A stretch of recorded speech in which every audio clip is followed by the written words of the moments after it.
Amén. Vamos a continuar con la serie que hemos estado ya por algunas semanas iniciamos y hemos estado hablando sobre el tema querida iglesia.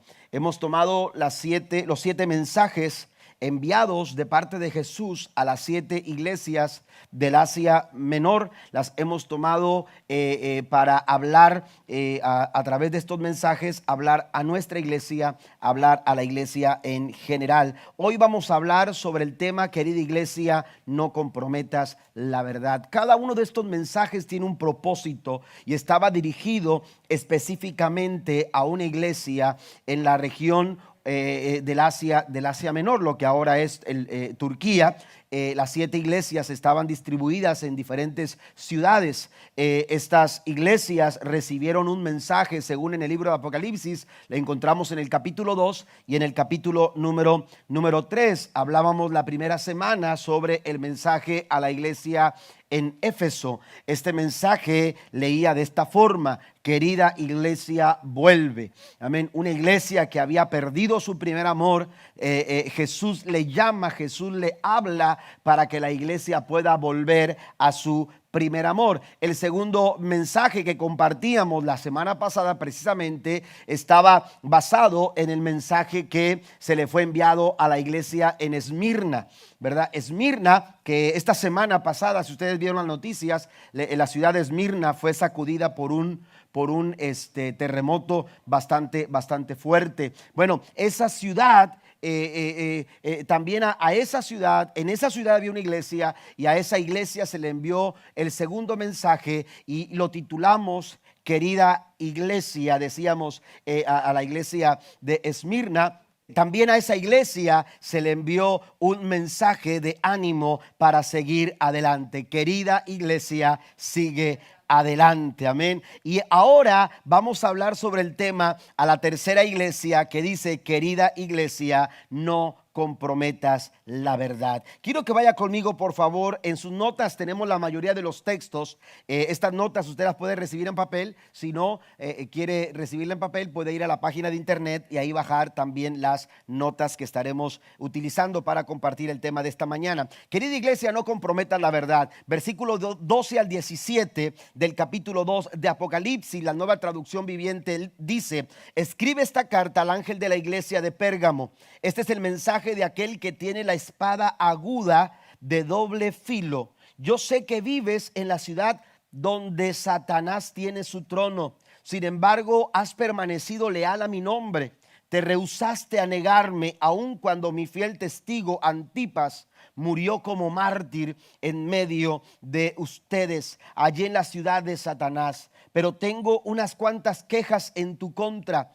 Toleras a algunos de entre ustedes que mantienen la enseñanza de Balaam, quien le enseñó a Balac cómo hacer tropezar al pueblo de Israel. Les enseñó a pecar, incitándolos a comer, dice, alimentos ofrecidos a ídolos, dice, y a cometer pecado sexual. Verso 15, de modo parecido entre ustedes hay algunos nicolaitas que siguen esa misma enseñanza.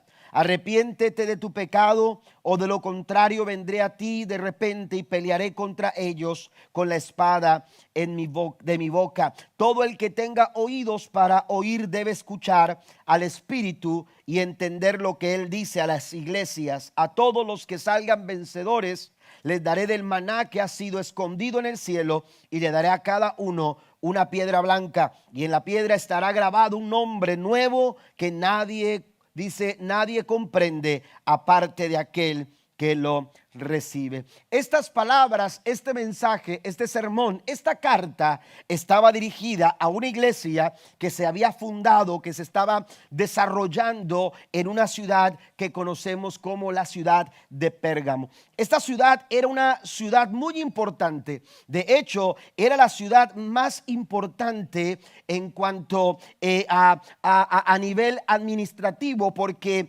era considerada, la ciudad de Pérgamo era considerada la capital romana en Asia Menor. De esta forma, esta ciudad tenía una importancia desde el punto de vista administrativo. pero también era una ciudad muy importante también porque se había convertido en un centro intelectual muy reconocido a nivel de ciudades como Atenas o ciudades como Alejandría. Se dice que en esa ciudad se construyó un edificio que era considerado la segunda biblioteca más grande de ese tiempo, después de Alejandría. Después de la biblioteca que estaba en Alejandría, la ciudad de Pérgamo tenía la segunda biblioteca más grande, aleluya, de aquel tiempo, con más de 200,000 volúmenes. Cuando usted escucha la palabra pergamino, por ejemplo, ese material en el que se escribieron muchos libros, en el que se escribieron muchos libros. Bueno, el pergamino toma el nombre precisamente de la ciudad, porque en Pérgamo fue donde se perfeccionó el proceso de preparar las pieles de cabras y de ovejas para poder ser usadas en la producción de libros, sustituyendo lo que se conoce como el papiro. Esta ciudad era muy intelectual, era una ciudad con una importancia, aleluya, administrativa también, de acuerdo al imperio romano, quien se había extendido por muchas partes, pero también es, aleluya, una ciudad, o era una ciudad muy idólatra y muy inmoral. En esa ciudad se celebraba el culto a la mayoría de las deidades de la mitología griega. Ahí estaba un edificio que era considerado, hermanos, un santuario donde había un altar enorme al dios Zeus. Amén. Y había diferentes deidades de la mitología griega que también, aleluya, se adoraban en diferentes partes. Había mucha idolatría. También era conocida. De hecho, Jesús, cuando se refiere a esta ciudad, se refiere como la ciudad de Satanás. Amén. Dice la escritura en el verso 12: yo sé que vives, refiriéndose a la iglesia, le dice: yo sé que vives en la ciudad donde Satanás tiene su trono. Esta expresión, aleluya, es un poco, no es muy fácil interpretarla, pero la mayoría de los comentaristas señalan que se refería al culto que se celebraba al César, el emperador romano. Porque ahí se estableció un templo para el culto al emperador romano. El César era venerado como un dios. Y debido a eso, a toda esa idolatría y a toda esa inmoralidad que había, aleluya, en esa ciudad, es que Jesús se refiere a la ciudad de Pérgamo como la ciudad donde Satanás tiene su trono. También más adelante señala, aleluya, lo siguiente: allí en la ciudad de Satanás. 2 veces, aleluya, Jesús se refiere a Pérgamo de esta manera. Y toda esta situación ejercía presión en la iglesia de Pérgamo. La iglesia de Pérgamo fue una ciudad perseguida. Una iglesia perseguida debido, aleluya, a la idolatría, debido a la intelectualidad que había en aquella sociedad, debido también a la fuerza de Roma, que había establecido a Pérgamo como una ciudad importante de su imperio. La iglesia sufría persecución. La iglesia en Pérgamo entonces era una iglesia perseguida, aleluya, pero a pesar de la persecución, a pesar de la adversidad, Jesús se refiere a la iglesia de Pérgamo como aquella que no había negado su nombre. No has negado mi nombre, has permanecido leal, aleluya, a la fe. No has negado mi nombre, y has permanecido leal a mi fe, muy a pesar de que quizás con la intención de intimidar a la iglesia, Antipas fue ejecutado. Antipas, un testigo fiel, un mártir, dice Jesús, fue sacrificado, fue, aleluya, ejecutado, aleluya, entre ustedes. Muy a pesar de esa situación de persecución, la iglesia de Pérgamo, aleluya, se había mantenido fiel al Señor. Una ciudad como esta, quizás la mayoría de las personas dirían: es que es imposible que una iglesia se establezca en una ciudad como esta. No tenemos referencias bíblicas que nos digan cómo fue posible o quién fue quien fundó la iglesia de Pérgamo. Algunas sugerencias que se dan es que cuando Pablo estuvo en su ministerio en la iglesia de Éfeso, que era muy cercana, aleluya, a Pérgamo, algunos de los colaboradores de Pablo se habían, aleluya, dispersado para ir a predicar a Pérgamo y de esta manera establecer la iglesia que ahora es considerada como la iglesia de Pérgamo. Pero es una sugerencia solamente. Algunos otros también, que parece la más acertada, es que de la iglesia de Éfeso, ya después de que Pablo había ministrado, que se había establecido bien la iglesia de Éfeso, que la iglesia de Éfeso había crecido y que empezaba a desarrollar ministerios, de la iglesia de Éfeso se dispersaron ministerios para establecer las otras 6 iglesias que se habla, aleluya, del Asia Menor. Pero no tenemos una referencia bíblica que nos señale cómo fue posible que esta iglesia se pudiera plantar en un entorno, aleluya, con estas características. La Biblia no se equivoca. Romanos capítulo 5 versículo 20: cuando más abundó el pecado, más sobreabundó la gracia. Den un aplauso fuerte al Señor. Aleluya. Cuando Dios quiere hacer algo, iglesia, cuando Dios quiere cumplir un plan, cuando Dios quiere cumplir un propósito, no hay obstáculo que lo detenga. No hay adversidad, aleluya, que haga posible que Dios se retracte de hacer lo que Él ha querido hacer. Porque cuando más abunda el pecado, más sobreabunda la gracia. Bendito sea el nombre de nuestro Dios. En un entorno como ese, en un entorno de preocupación, en un entorno que buscaba intimidar, aleluya, a los creyentes a negar su fe, a negar el nombre de Cristo, aleluya, en ese entorno la iglesia florecía. En ese entorno la iglesia iba para adelante. La iglesia avanzaba, aún a pesar de la persecución. La iglesia se ha abierto camino, muy a pesar de las adversidades que ha tenido que afrontar a lo largo de cientos y cientos y cientos de años.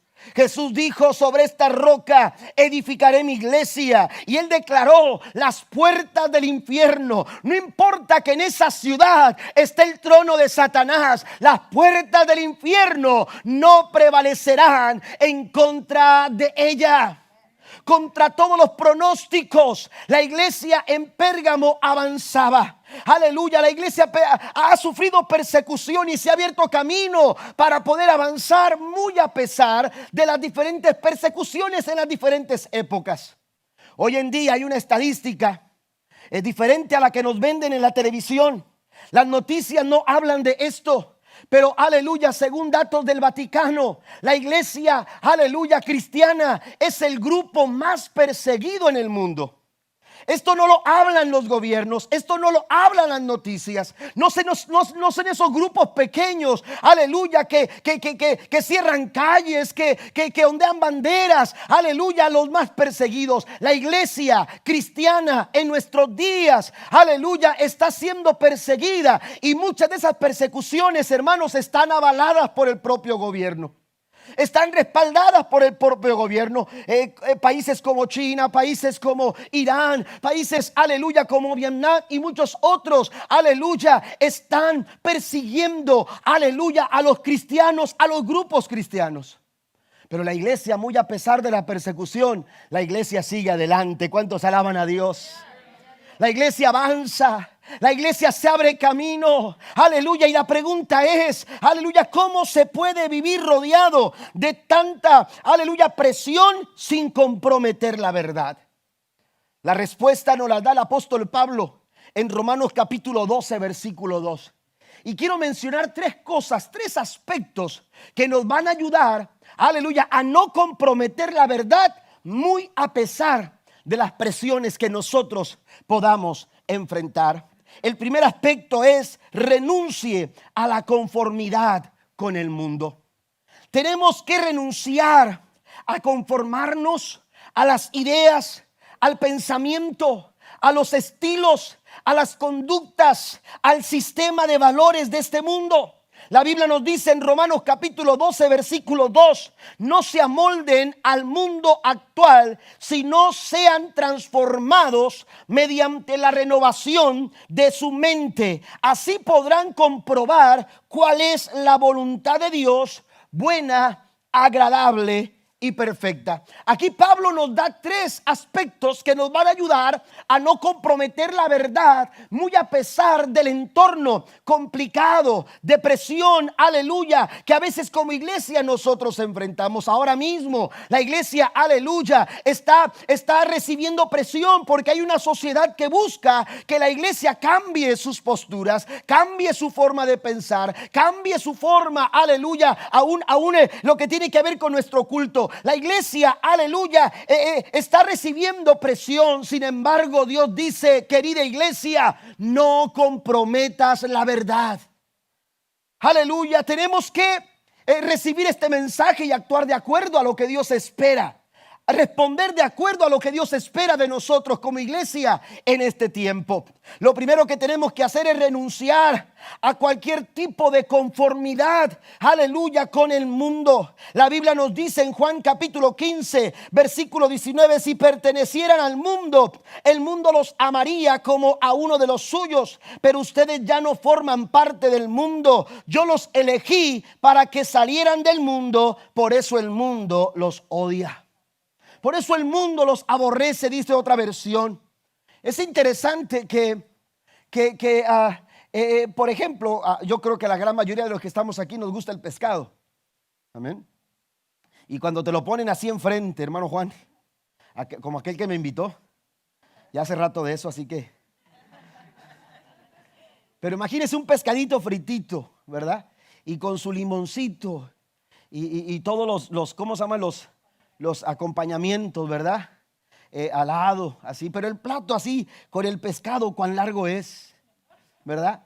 Ya algunos se los están imaginando, ya están pensando, voy a invitar al pastor. Pero resulta que es interesante e irónico que lo primero que hacemos, al menos yo, en mi experiencia, lo primero que hago cuando me traen un pescado es que busco el salero. Amén. Sí. Busco salero porque cuando uno piensa en pescado frito, uno dice limón y sal, ¿verdad? Limón y sal, y algunos le ponen también pimienta, ¿verdad? Pero limón y sal no pueden faltar. Amén. Irónicamente digo porque ese pescado que estás por comerte, hablando en fe, amén, ¿verdad? Ese pescado, oiga, toda su vida estuvo dentro del agua, en el océano, donde hay alta concentración de sal. Amén. Hay alta concentración de sal. Pero cuando usted lo prueba, le sabe insípido. Y usted le dice, le falta sal.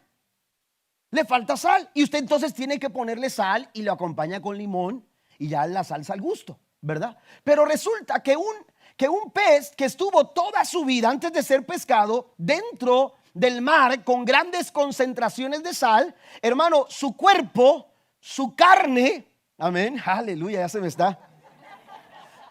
Pero su cuerpo, su carne, hermanos, está, aleluya, sin una sentir de sal, sin una pizca de sal.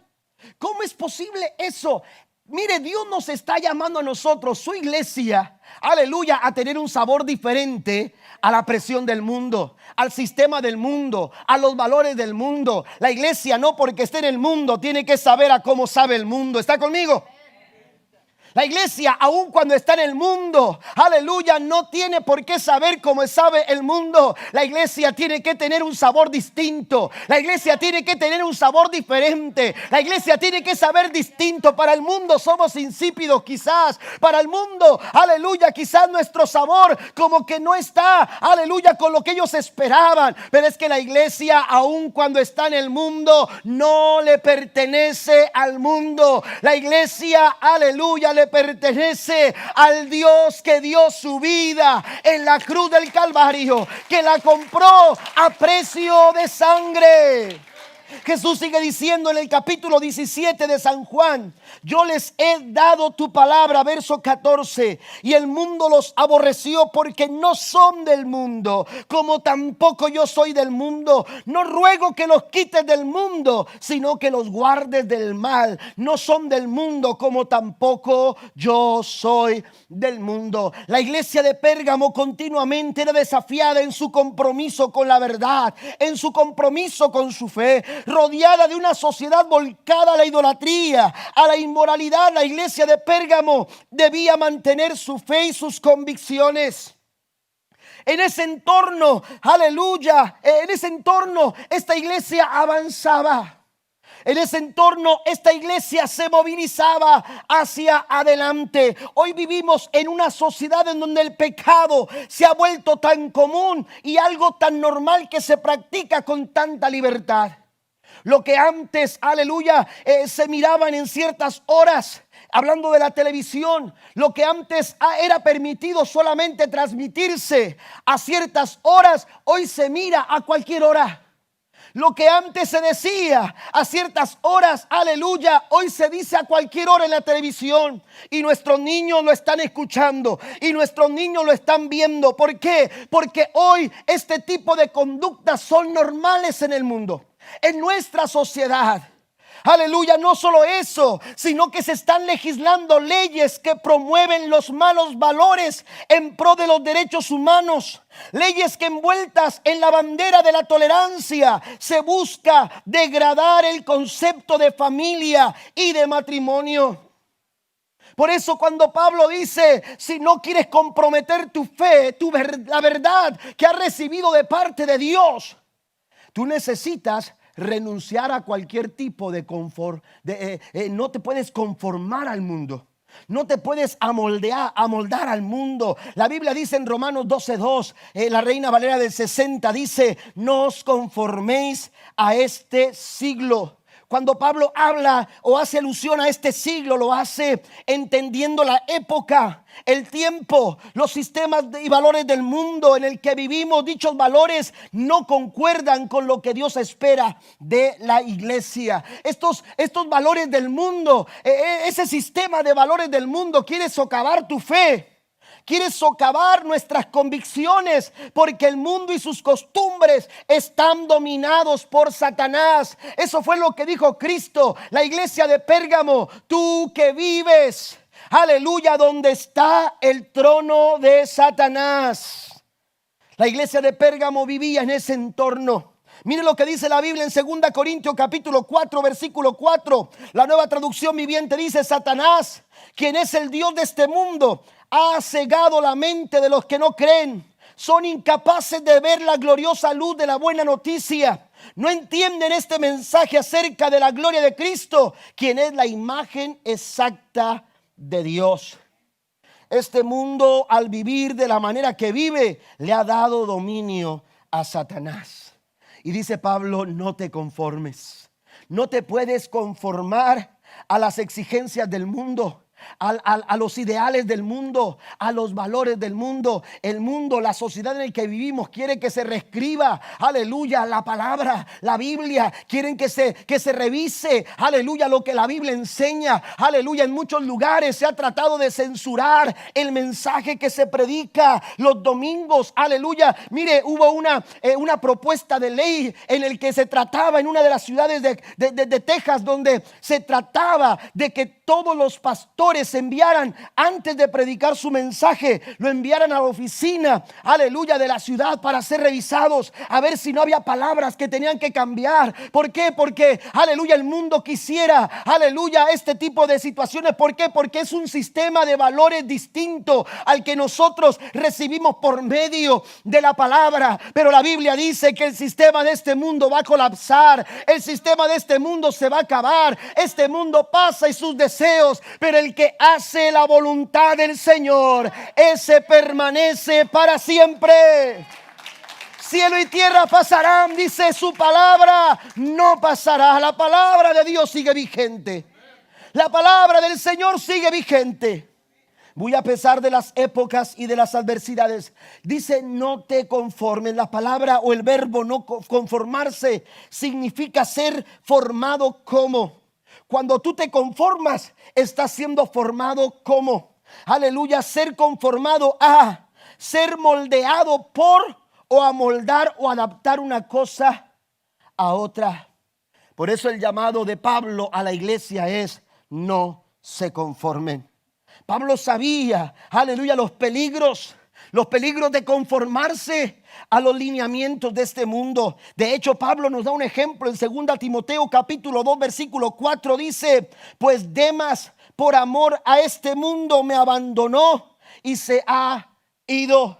Uno de sus colaboradores amó al mundo, amó los valores del mundo, amó los ideales del mundo, y dice Pablo: me ha abandonado. Aleluya, la iglesia no puede conformarse al mundo, porque aleluya, el amor al mundo nos hace perder el rumbo, nos desenfoca y nos encamina en nuestro corazón por caminos equivocados. Pero lo que es peor, aleluya, cuando amamos al mundo, aleluya, tenemos problemas en nuestra relación con Dios. Santiago capítulo 4 versículo 4 dice: no se dan cuenta de que la amistad con el mundo los convierte en enemigos de Dios. Lo repito, dice: si alguien quiere ser amigo del mundo, se hace enemigo de Dios. La encomienda para no comprometer la verdad es no conformarnos. No conformarnos. Juan también escribe acerca de esto en su primera carta, capítulo 2, versículo 15. Dice: no amen a este mundo ni las cosas que les ofrece, porque cuando aman al mundo no tienen el amor del Padre en ustedes. Pues el mundo solo ofrece un intenso deseo por el placer físico, un deseo insaciable por todo lo que vemos, y el orgullo de nuestros logros y posesiones. Nada de eso proviene del Padre, sino que viene del mundo. Querida iglesia, no comprometas la verdad. No comprometas la verdad. No se trata de imitar al mundo. No podemos estar imitando al mundo, pero tampoco podemos aislarnos del mundo. Lo que Pablo está diciendo es que tenemos que separarnos del mundo. No se trata de cerrar la puerta y no hablar con nadie y no salir a ninguna parte. No se trata de aislarnos, pero tampoco se trata de imitarlos. Se trata de separarlos. Está hablando de separarnos. Está hablando de una separación no física. No es una separación física, es una separación moral. Es una separación espiritual. No es una separación física, es una separación moral. Es una separación, aleluya, espiritual. El llamado a no conformarnos se refiere precisamente a eso, a una separación moral y espiritual, a no moldarnos a la forma de pensar, vivir, actuar y valorar que posee este mundo. Dios nos llama a una vida moral y espiritual distinta a la vida que vive el mundo. Nuestra ética es distinta a la del mundo, aleluya, porque nuestra ética está basada en la palabra del Señor. Nuestra forma, aleluya, de valorar las cosas, de evaluar las circunstancias, las decisiones que tomamos, las respuestas a ciertas preguntas de la vida en torno, por ejemplo, al matrimonio. ¿Cómo pensamos acerca del matrimonio? La respuesta está de acuerdo a lo que la palabra del Señor nos dice. ¿Cómo pensamos acerca de las relaciones sexuales fuera del matrimonio? ¿Cómo pensamos acerca de criar a nuestros hijos? ¿Cómo pensamos acerca del aborto, del homosexualismo y de temas como estos? ¿Cómo pensamos acerca de nuestro prójimo? Todos esos conceptos, hermanos, nosotros encontramos la respuesta ética oportuna, aleluya, en las respuestas que nos da la palabra del Señor. Por eso dice Pablo: no se conformen a este mundo. No se conformen a este mundo. También escribe en 2 Corintios capítulo 10 versículo 3 lo siguiente: pues aunque vivimos en el mundo, no libramos batallas como lo hace el mundo. Amén. Aunque vivimos en el mundo, no libramos las batallas como lo libra el mundo. Número 2, la segunda cosa que tenemos que hacer es renovar o renueve su forma de pensar. Además de no conformarnos, tenemos que hacer una renovación en nuestra manera de pensar, nuestros pensamientos. La iglesia no está conformada por gente perfecta. Si usted busca gente perfecta en la iglesia, no la va a encontrar. En la iglesia no hay gente perfecta, en la iglesia hay gente redimida. Y esa gente redimida continuamente está siendo transformada. Amén. Usted y yo somos continuamente estamos siendo transformados. Cada día Dios está renovando nuestras vidas. La iglesia de Pérgamo, aleluya, estaba establecida en un centro intelectual muy importante. Había un pensamiento en la atmósfera, aleluya, intelectual en toda la ciudad. La gente eran intelectuales, era gente con ideas filosóficas, con pensamientos, hermanos, filosóficos muy altos. Y la presión, aleluya, de esa intelectualidad en la sociedad de Pérgamo ejercía fuerza, presión en la iglesia, aleluya, a la cual nos referimos. Pero también Jesús menciona dos corrientes que estaban dentro, dos corrientes falsas que estaban dentro de la iglesia. Cuando hace mención, aleluya, de la doctrina de Balaam, y hace también mención de, aleluya, la corriente de los nicolaitas. Amén. La corriente de Balaam tiene que ver con el ministerio y el trabajo que desempeñaba, aleluya, un profeta llamado de esta forma, que encontramos su historia o su referencia la encontramos en Números capítulo 22, 23, 24 y 25. En el libro de Números encontramos esta historia. Más adelante vamos a mencionar un poco de esto, pero también se refiere a estas corrientes que estaban dentro de la iglesia. Regularmente nosotros nos exponemos a situaciones cuando usted va al trabajo. De pronto hay un pensamiento en el trabajo que se genera, aleluya, por las personas con las que usted convive, con la gente con la que usted se relaciona.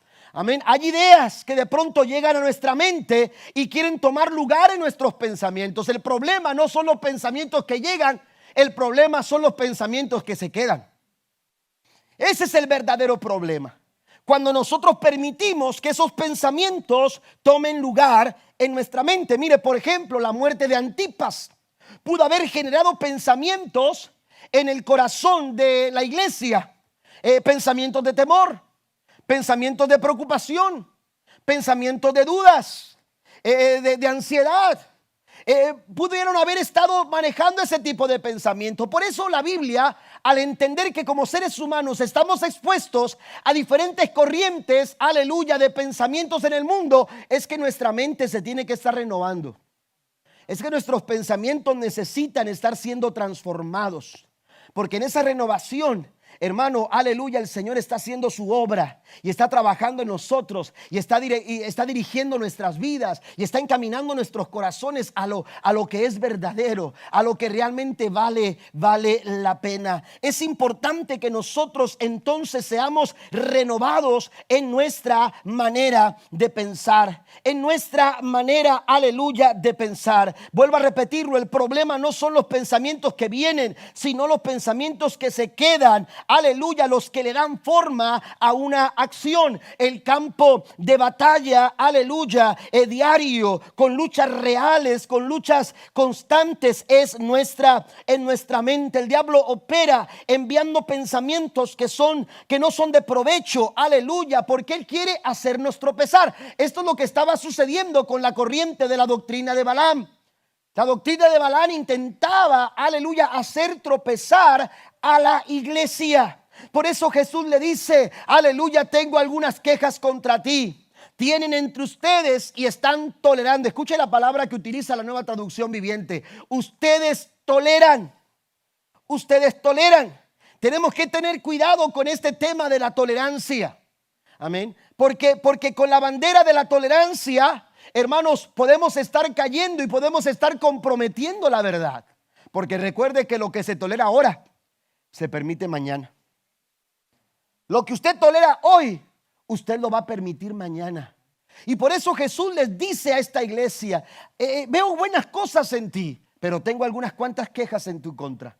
Que toleras a los que enseñan una doctrina como la de Balaam y también conductas muy parecidas como las de los nicolaitas. Amén. Que intentaban de alguna manera hacer tropezar al pueblo. ¿Qué tenemos que hacer? Pablo nos da algunas recomendaciones. Por ejemplo, en 2 Corintios capítulo 10 versículo 5, Pablo dice lo siguiente: derribando argumentos y toda altivez que se levanta contra el conocimiento de Dios y llevando cautivo todo pensamiento a la obediencia a Cristo. Nuestros pensamientos necesitan estar siendo sometidos diariamente a la obediencia de Cristo. Y si ese pensamiento, aleluya, no se está sujetando a la obediencia a Cristo, ese pensamiento no es de Dios. Ese pensamiento no es de provecho para tu vida. No va a darte ninguna utilidad a tu matrimonio. No te va a hacer una mejor persona. No te va a hacer un mejor padre, un mejor hijo o un mejor cristiano. Cuando un pensamiento no es capaz de sujetarse a la obediencia de Cristo, ese pensamiento hay que deshacerse de ese pensamiento. Ahora también Pablo nos dice en Filipenses capítulo 4 versículo 8 lo siguiente. La Nueva Traducción Viviente dice: y ahora, amados hermanos, una cosa más para terminar: concéntrense en todo lo que es verdadero, todo lo honorable, todo lo justo, todo lo puro, todo lo bello y todo lo admirable. Piensen en cosas excelentes. La Reina Valera del 60 dice: en esto pensad. Este tipo de filtros, porque realmente el verso 8 de Filipenses 4 es una forma de filtrar nuestros pensamientos. Tenemos que pasar los pensamientos que llegan a nuestra mente por este filtro de Filipenses 4:8. Y cuando lo que estamos pensando no es algo verdadero, no es algo honorable, no es algo justo, no es algo puro, no es algo bello, no es algo admirable, no es algo, aleluya, digno de alabanza, entonces eso tenemos que deshacerlo de nuestra mente. Aleluya, tenemos que valorar nuestros pensamientos, evaluar. ¿Por qué? Porque nuestros pensamientos, hermano, la forma en que tú piensas afecta directamente la forma en que tú vives. Voy a leer lo siguiente. Dios es quien nos formó en el principio. El diablo es quien deforma por medio del pecado. El mundo quiere que tú te conformes. La educación te informa. La sociedad te reforma. Pero solo Cristo te transforma. Solamente Jesús puede transformar nuestras vidas. Y la transformación sustentable, la transformación, aleluya, que realmente es verdadera, aleluya, es la transformación que comienza en nuestra forma de pensar.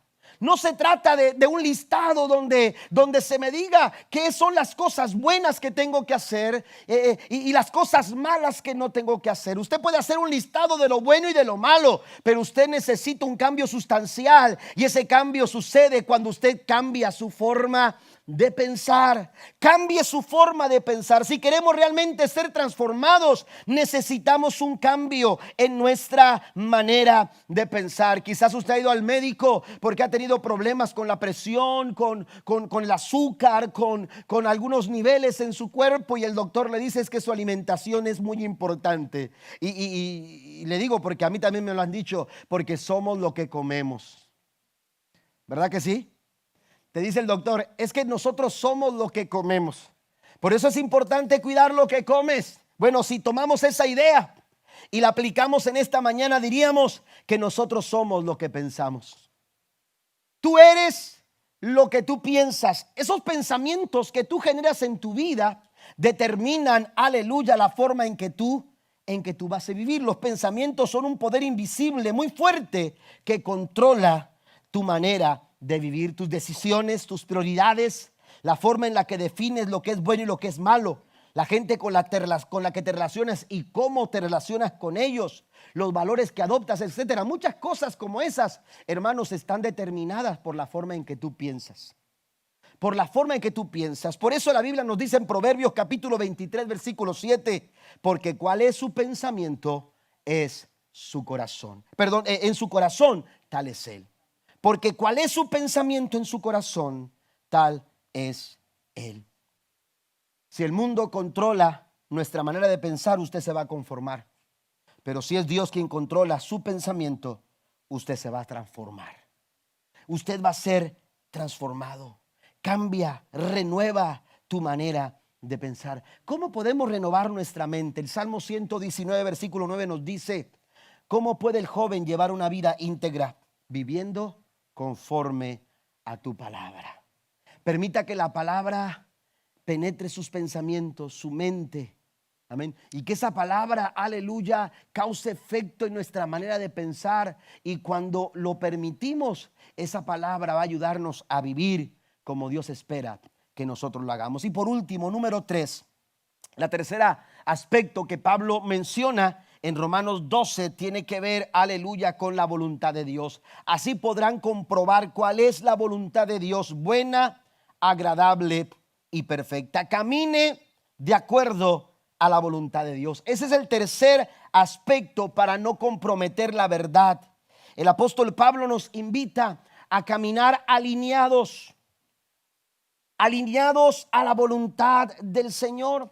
Usted tiene que asegurarse que cada paso que da en la vida esté acorde a la soberana voluntad de Dios. Una iglesia que se apega a la voluntad de Dios no compromete la verdad, porque el hacer la voluntad de Dios nos ayuda a dar testimonio de la verdad que hay en nuestros corazones. La iglesia testifica de esa verdad cuando la iglesia camina de acuerdo a la voluntad del Señor. Apocalipsis 2 versículo 14 dice: pero tengo unas cuantas cosas o quejas en tu contra. Toleras a algunos de entre ustedes que mantienen la enseñanza de Balaam, quien le enseñó a Balac, el rey de Moab, cómo hacer tropezar al pueblo de Israel. Les enseñó a pecar, incitándolos a comer alimentos ofrecidos a ídolos y a cometer pecado sexual. Miren lo que Jesús señala. Jesús se refiere a esta corriente de falsas enseñanzas que estaba siendo tolerada dentro de la iglesia de Pérgamo. Balaam, según lo que leemos en Números capítulo 22 al 25, fue un profeta que se vendió por dinero, contratado por Balac, el rey de Moab. El rey de Moab quería maldecir al pueblo de Israel. Si usted lee la historia, se dará cuenta que Balaam fue llevado por Balac a cierto lugar para que desde ahí pudiera contemplar al pueblo mientras pasaba por su territorio. Y entonces Balac le dijo a Balaam: tienes que maldecirlo, quiero que lo maldigas, quiero que ese pueblo sea maldito. Y cuando Balaam, a precio de dinero, aleluya, se dispuso a bendecir al pueblo de Israel, la Biblia dice que empezó a bendecirlo. Usted lo puede leer. Amén. La Biblia dice que empezó a bendecirlo, y palabras de bendición salían de parte del profeta Balaam. Aleluya. Y Balac le dijo: no te llamé, no te pagué para que lo bendijeras, te pagué para que lo maldijeras.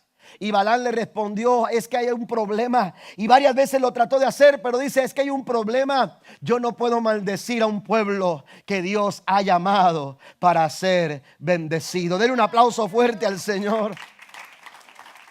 Tenemos nosotros que alinearnos a la voluntad de Dios. Querida iglesia, no comprometas la verdad. Y una forma de mantenernos en ese compromiso con la verdad, en ese compromiso con nuestra fe, aleluya, es precisamente caminar de acuerdo a la voluntad del Señor. Balaam no pudo maldecir al pueblo de Israel, pero la Biblia dice que después fue con Balac, el rey de Moab, y le dijo: mira, yo te puedo decir algo que puedes hacer en contra del pueblo de Israel.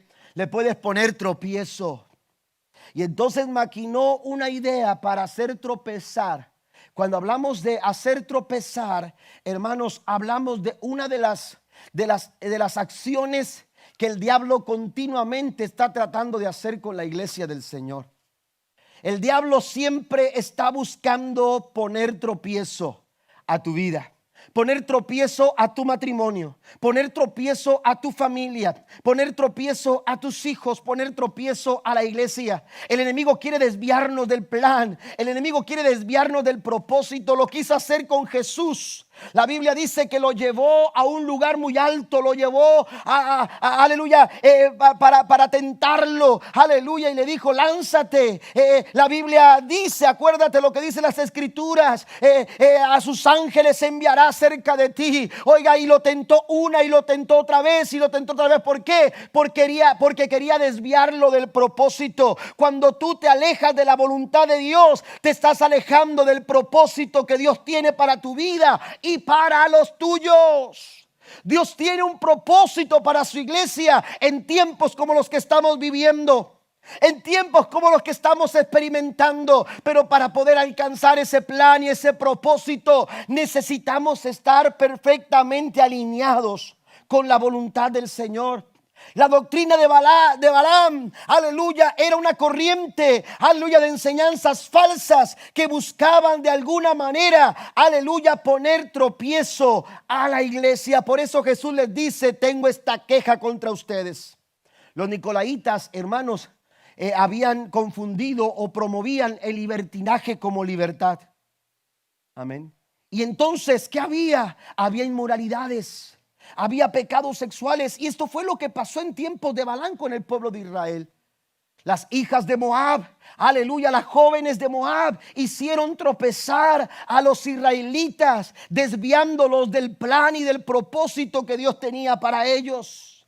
Y Dios se los recriminó. Amén. Pero tenemos que tener cuidado, porque el enemigo está buscando que tú y yo nos alejemos de la voluntad del Señor. Porque el enemigo sabe que la voluntad de Dios siempre es agradable, siempre es perfecta y siempre es buena. ¿Cuántos dicen amén?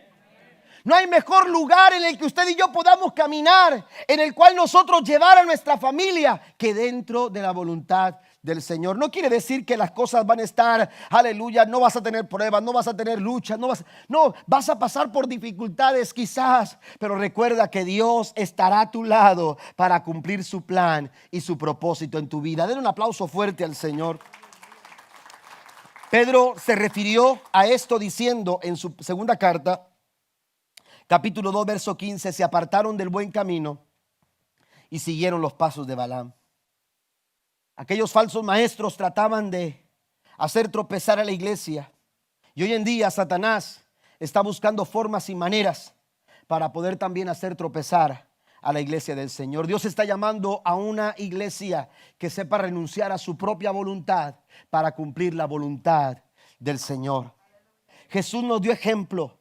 Jesús renunció a su voluntad. No se haga mi voluntad, sino que se haga la tuya. Dios está buscando una iglesia que sea capaz de renunciar a sus propios intereses, renunciar a su propio yo, para decir que se haga tu voluntad en nuestras vidas. Dios está buscando una iglesia que sepa decir, como lo decía el salmista en el Salmo 40, el hacer tu voluntad me ha agradado. O como dice otra versión, me deleito en hacer tu voluntad. Porque cuando nosotros nos enfocamos y nos alineamos a la voluntad del Señor, aleluya, daremos testimonio de que hemos recibido la verdad y que esa verdad no está siendo comprometida. Pablo dice en Efesios 5:17: por tanto, no sean insensatos, no se desvíen, no sean necios. No se dejen llevar por el error. No sean insensatos, sino entendidos de cuál sea la voluntad del Señor. Comprobar el hacer la voluntad de Dios. Mire, hay una relación muy estrecha entre la voluntad de Dios y su palabra. Hay dos cosas que quiero mencionar ya para terminar. Anótelas, por favor. La voluntad de Dios se encuentra en la palabra de Dios. Amén. Hay gente que de pronto llega: pastor, yo quiero saber cuál es la voluntad de Dios. Quiero decirle esta mañana que, mire, leía esto, que el 98%, así lo habla un comentarista, dice que el 98% de la voluntad de Dios está delineada cuidadosamente en la palabra del Señor. Usted está buscando la voluntad de Dios, lea la Biblia, vaya a la palabra de Dios, ahí está su voluntad. La voluntad del Señor, un 98% de la voluntad de Dios está ahí. Amén. Lo segundo que quiero mencionarle es que la voluntad de Dios nunca contradice la palabra de Dios.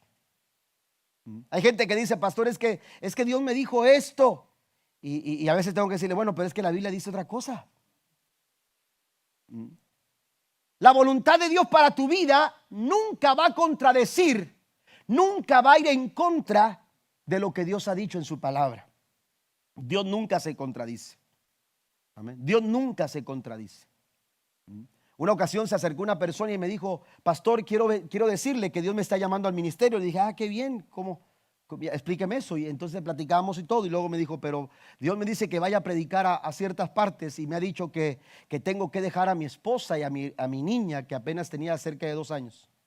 La esposa estaba enferma con cáncer, y resulta que Dios le había dicho que la dejara. Le dije, pues yo leo la Biblia, yo no encuentro que diga algo así. Usted tiene un compromiso con su esposa y más ahora que la necesita. Usted tiene un compromiso con esta pequeña. Llega a pasar algo, ¿dónde va a quedar su niño? Dios nunca, la voluntad de Dios nunca va a contradecir. Nunca va a contradecir lo que dice la palabra. Hay un 98% que está bien delineado en la escritura. El 2%, usted puede experimentar la voz de Dios hablando a través de las circunstancias, a través de un líder espiritual, a través del Espíritu Santo, aleluya, que lo está guiando, que lo está dirigiendo. Pero lo que diga el Espíritu, lo que diga ese líder espiritual, lo que usted entienda de las circunstancias que está pasando, ese 2% que a lo mejor todavía no tiene muy claro, ese 2% el Señor se lo va a revelar, pero siempre estará acorde a lo que dice la palabra del Señor. No sé si me explico.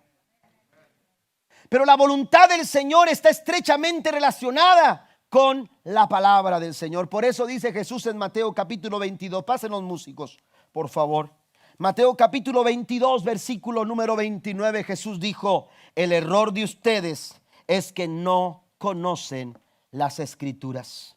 No conocen las Escrituras y no conocen el poder de Dios. Ese es el error de ustedes. Ese es el problema, ese es el verdadero problema. Desconocen lo que dicen las Escrituras. Si queremos nosotros conocer la voluntad de Dios, si tú quieres conocer la voluntad de Dios para tu vida, tú tienes que ir a la palabra del Señor. Y la palabra de Dios te va a decir lo que Dios quiere para ti, lo que Dios quiere para tu familia, lo que Dios quiere para nosotros como iglesia. Colosenses 1:9 dice: así que desde que supimos de ustedes, no dejamos de tenerlos presentes en nuestras oraciones y le pedimos a Dios. Note lo que pide Pablo. Amén. Lo que pide Pablo es lo siguiente: les dé pleno conocimiento de su voluntad. Lo que la iglesia necesita, lo que la iglesia necesita en estos tiempos que estamos viviendo, en estos tiempos de adversidad, en estos momentos que quizás para algunos se nos ha hecho difícil asimilar las cosas, que quizás para algunos se les hace desesperante pensar, aleluya, en cuándo se van a arreglar las cosas, cuándo volveremos, aleluya, a una situación más estable, y hay tanta gente desesperada por todo eso. Lo que la iglesia necesita es un pleno conocimiento de la voluntad de Dios. Lo que usted y yo como iglesia necesitamos, así como la iglesia de Pérgamo, así como la iglesia en el transcurso de su historia hasta nuestros días, la iglesia de nuestro tiempo necesita un pleno conocimiento de su voluntad y que les conceda sabiduría y comprensión espiritual. Póngase de pie conmigo, por favor, en esta hora. Este mensaje termina con un llamado al arrepentimiento. Si usted lee o usted recuerda lo que leíamos al principio, Jesús se revela a la iglesia de Pérgamo como lo hace con otras iglesias también, pero en este caso se revela como aquel que tiene un cuchillo en su boca, de 2 filos. Un cuchillo en su boca. Algunos pensarían que ese cuchillo, esa espada, Jesús la usaría con aquellas personas que estaban fuera de la iglesia. Pero la verdad es que Cristo se está revelando a la iglesia. Y cuando le dice: soy el que tengo el cuchillo en mi boca, una espada de 2 filos. Cuando en Hebreos encontramos la descripción de esta espada, se refiere a la palabra del Señor. Y es precisamente la palabra, es precisamente el mensaje que recibimos de Dios, que a veces tiene que hacer cortes, que a veces tiene que llevarnos a un momento en el que tiene que cortar algunas cosas en nuestra vida que no están bien. Recuerde que la palabra es útil para enseñar, para redarguir, para corregir. Y es precisamente a la iglesia de Pérgamo a la que Jesús le dice: el que habla es aquel que tiene espada en su boca. Cuando Dios está hablando, necesitamos entender que Dios tiene un plan con nosotros. Le pudo haber dicho: ya no tengo esperanza para ti, Ya no tengo auxilio para ti. Pero cuando Jesús le dice desde el principio, tengo espada en mi boca, es porque Jesús está por hacer algo que nadie más puede hacer. Y en ese sentido, la Biblia dice que el Espíritu Santo está hablando en nuestras vidas y tenemos que tener oídos para oír. Arrepiéntete, dice. Es tiempo de arrepentirnos. Es un llamado al arrepentimiento. Y cuando Dios nos hace un llamado al arrepentimiento, es porque Él sabe que todavía hay esperanza para nuestras vidas.